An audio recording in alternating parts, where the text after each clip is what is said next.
কালামে পাকে আল্লাহ পাক 90-এরও অধিক জায়গায় সবর নিয়ে আলোচনা করেছেন। আমি তো আয়াত তেলাওয়াত করছি 3টা।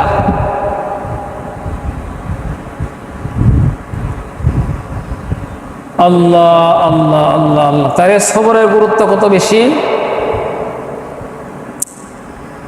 রাসূলুল্লাহ সাল্লাল্লাহু আলাইহি ওয়াসাল্লামকে একজন জিজ্ঞেস করলেন, ইয়া রাসূলুল্লাহ সাল্লাল্লাহু আলাইহি ওয়াসাল্লাম, বলছেন যে ঈমান কি?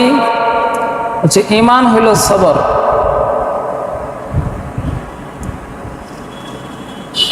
হজ কি? হজ হলো আরাফাতের ময়দানে অবস্থান করা।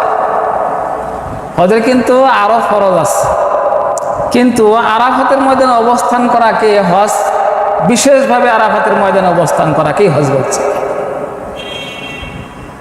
তাহলে ঈমান কি? ঈমান হলো সবর।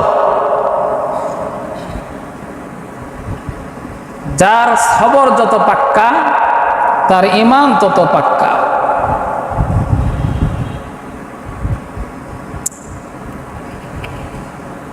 হ্যাঁ, ওই আমল সর্বশ্রেষ্ঠ আমল, ওই আমল সর্বশ্রেষ্ঠ আমল, যে আমল আঞ্জাম দিতে সবচেয়ে বেশি কষ্ট হয়।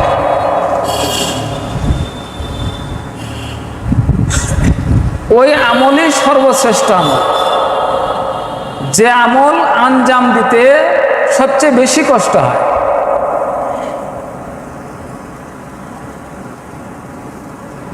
কথা শুনতাছ?